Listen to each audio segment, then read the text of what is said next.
The package contains all components needed. Step 1. After wrapping the tape around the elbow, connect the 3-way diverter to the elbow. You need to secure the locking collar with a wrench.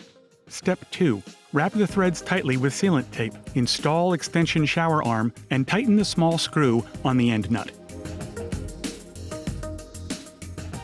Step 3. Screw square shower head onto shower arm. The shower head can be rotated 180 degrees. Adjust shower head to the suitable position with the swing buttons. Step 4.